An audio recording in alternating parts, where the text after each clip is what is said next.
इस वीडियो को लाइक करें, हमारे चैनल को सब्सक्राइब कर बेल आइकन जरूर प्रेस करें।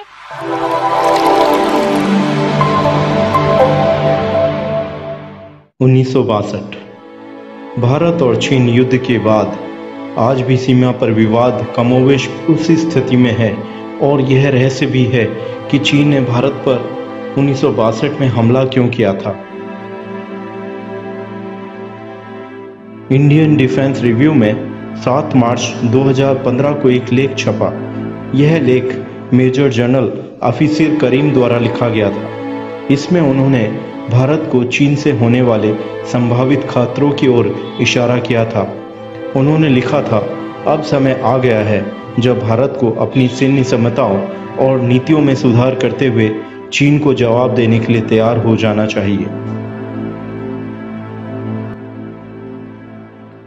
15 जून की रात पूर्वी लद्दाख की गलवान घाटी में जो हुआ उसे देखते हुए लगता है कि मेजर करीम ने खतरे को भांप लिया था। उस दिन भारत और चीन के सैनिकों के बीच हुई मुठभेड़ में 20 भारतीय सैनिक शहीद हो गए। चीन के भी 43 सैनिकों के मारे जाने या गंभीर रूप से घायल होने की खबरें आई। हालात फिलहाल तनावपूर्ण बने हुए हैं, लेकिन यदि भारत और चीन के राजनीतिक संबंधों को देखें तो स्थिति कुछ अलग नजर आती है। अपने 6 साल के कार्यकाल के दौरान अब तक प्रधानमंत्री नरेंद्र मोदी चीनी राष्ट्रपति शी जिनपिंग के साथ 18 बार मुलाकात कर चुके हैं। इनमें से कुछ तो बेहद गर्मजोशी भरे माहौल में हुई है। ऐसा ही कुछ 1962 में भी हुआ था।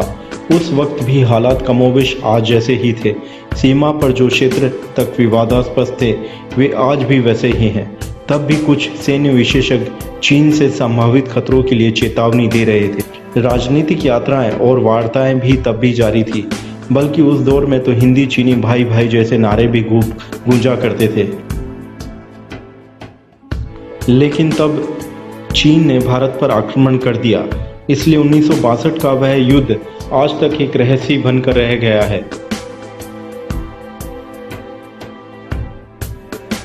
बीते 50 सालों में आई कई रिपोर्टों और ताज़ा किताबों के मुताबिक 1962 के युद्ध को समझने में थोड़ी बहुत मदद जरूर मिलती है, लेकिन पक्के तौर पर आज भी नहीं कहा जा सकता है कि चीनी हमले की वजह क्या थी।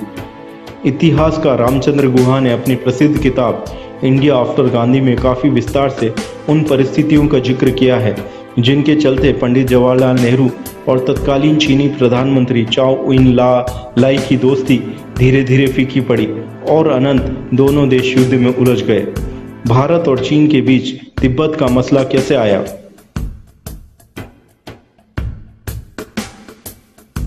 इन परिस्थितियों की शुरुआत गुहा ने 1950 के दशक के तिब्बत से की है। तिब्बत में चीनी सैनिकों का हस्तक्षेप लगातार बढ़ रहा था। इसके विरोध में 1958 में पूर्वी तिब्बत के खम्पा लोगों ने सशस्त्र विद्रोह छेड़ दिया। शुरुआत में खम्पा लोगों ने कुछ सफलता भी मिली, लेकिन अनंत चीनी सैनिकों ने विद्रोहियों को समाप्त कर दिया। इसके बाद दलाई लामा को भी धमकियां मिलने लगी। उन पर खतरा बढ़ गया। ऐसे में उन्होंने भारत में शरण लेने का मन बनाया। भारत उन्हें शरण देने को तैयार हो गया।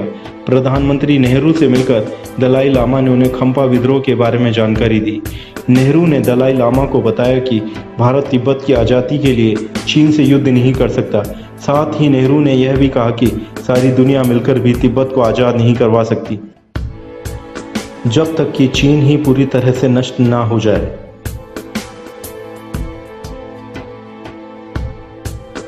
इस वक्त तक भारत और चीन के संबंध और कारणों से भी बिगड़ने लगे थे। इसी समय भारत सरकार को सूचनाएं मिलने लगी कि चीनी सीमा के नज़दीक बड़े पैमाने पर सड़क निर्माण हो रहा है।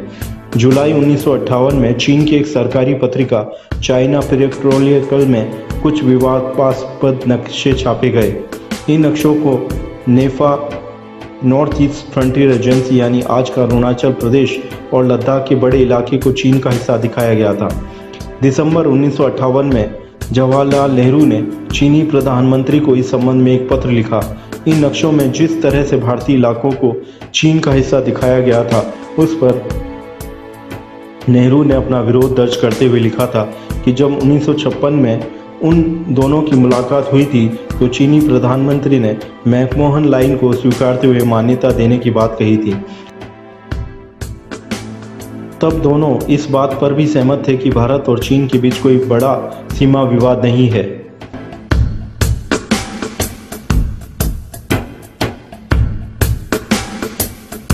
भारत के प्रधानमंत्री को 1 महीने बाद ही जवाबी पत्र मिल गया। जवाब में चाउ इन लाई ने कहा कि मैकमोहन लाइन ब्रितानी हुकूमत की विरासत है जिसे चीन कभी भी मान्यता नहीं दे सकता। साथ ही उन्होंने कहा कि भारत और चीन के बीच हमेशा से रहे विवाद को कभी सुलझाया नहीं गया था। 22 मार्च 1959 को नेहरू ने एक और पत्र लिखकर इस बात के कई प्रमाण दिए कि चीनी नक्शों में दर्शाए गए इलाके दरअसल भारत के अभिन्न अंग है। साथ ही उन्होंने अपने इस पत्र में यह भी उम्मीद जताई कि जल्द ही दोनों देश इस मसलों पर किसी सहमति पर पहुंच जाएंगे। नेहरू के इस पत्र का जवाब आ पाता उससे पहले ही दलाई लामा भारत आ गए। यहां से भारत और चीन के रिश्ते और भी ज्यादा बिगड़ने लगे। चीन ने आरोप लगाया कि भारत और चीन संबंधों को बिगाड़ने की पहल भारत की ओर से की जा रही है। भारतीय जनता चीन के खिलाफ होना और सेना का असमंजस। इसी दौरान मुंबई में एक घटना हुई जिसके कारण चीन को भारत पर निशाना साधने के और कुछ कारण मिल गए। मुंबई स्थित चीनी महावाणिज्य दूतावास के कार्यालय की दीवार पर कुछ प्रदर्शनकारियों ने माओ त्से तुंग की तस्वीर टांगकर उस पर अंडे और टमाटर फेंके। चीन ने इस घटना पर नाराजगी जताते हुए चेतावनी दी कि यदि भारत इस घटना पर कुछ उचित कार्रवाई नहीं करता तो इसके गंभीर परिणाम हो सकते हैं।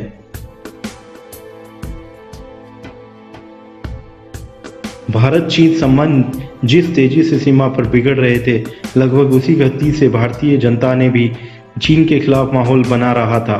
विपक्षी पार्टियों के दबाव में भारत सरकार ने 1959 को एक श्वेत पत्र जारी किया।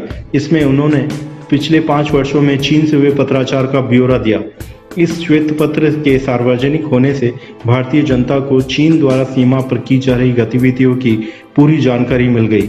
रामचंद्र गुहा अपनी किताब में लिखते हैं कि यदि यह श्वेत पत्र जारी नहीं हुआ होता तो भारत चीन सीमा विवाद को राजनीतिक या कूटनीतिक स्तर पर भी सुलझाया जा सकता था, लेकिन इसके सार्वजनिक होने के बाद जनता में चीन के प्रति आक्रोश था और तब राजनीतिक हल ढूंढना चीन के सामने घुटने टेकने जैसा हो गया।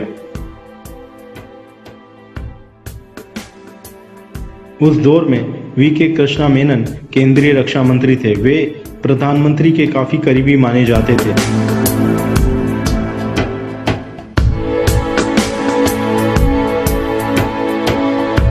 जनरल थिमैया का मानना था कि उनकी सेना को चीन से होने वाले हमले के लिए तैयार रहना चाहिए,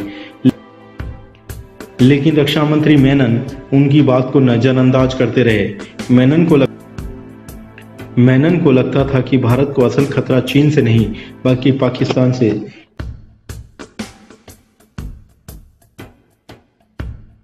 रक्षा मंत्री और सेनाध्यक्ष के बीच यह तनाव आगे जाकर और बढ़ गया।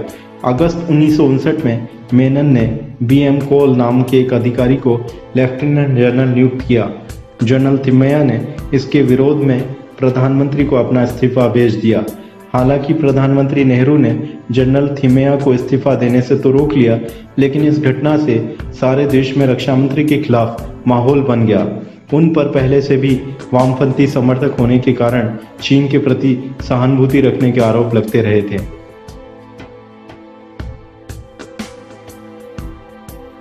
1959 में भी भारत चीन सीमा पर दोनों देशों की सेना के बीच कई घटनाएं हुई।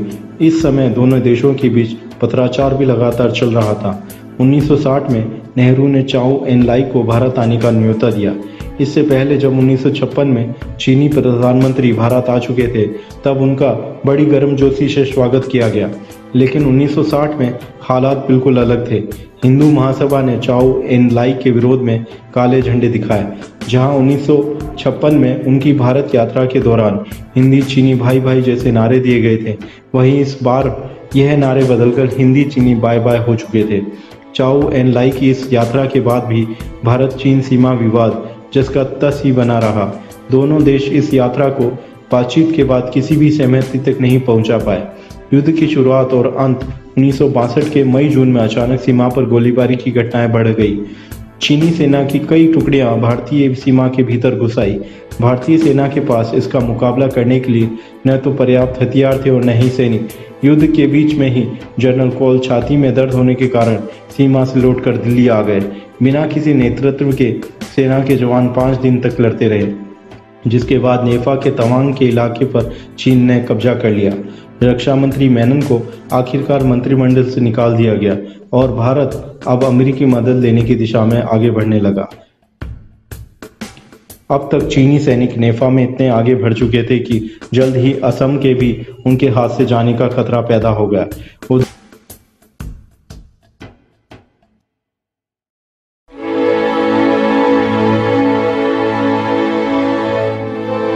उधर दिल्ली और मुंबई के भर्ती केंद्रों पर हजारों युवा सेना में भर्ती होने को तैयार थे, लेकिन 22 नवंबर को अचानक ही ये चीन ने युद्ध विराम की घोषणा कर दी।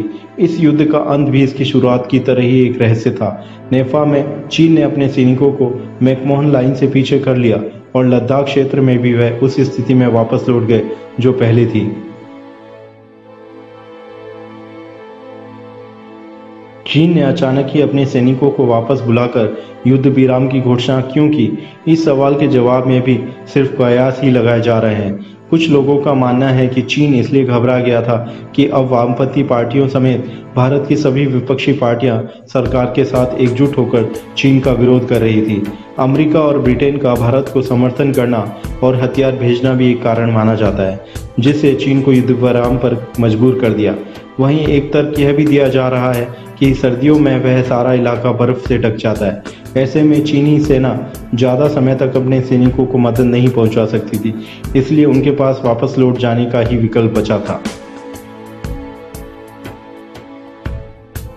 रामचंद्र गुहा के अनुसार इस युद्ध के अंत को तो फिर भी कुछ हद तक समझा जा सकता है, लेकिन इसकी शुरुआत को समझना बेहद जटिल है। चीन की तरफ से कभी भी कोई श्वेत पत्र जारी नहीं किया गया, लेकिन इस युद्ध के बारे में यह जरूर कहा जा सकता है कि इतने सुनियोजित आक्रमण के पीछे कई साल का अभ्यास रहा होगा। इस युद्ध का भी समय चीन के बिल्कुल सटीक था। उस वक्त विश्व की दोनों महाशक्तियां सोवियत संघ व अमेरिका और उनके साथी संयुक्त राष्ट्र क्यूबा के मिसाइल संकट में उलझे हुए थे।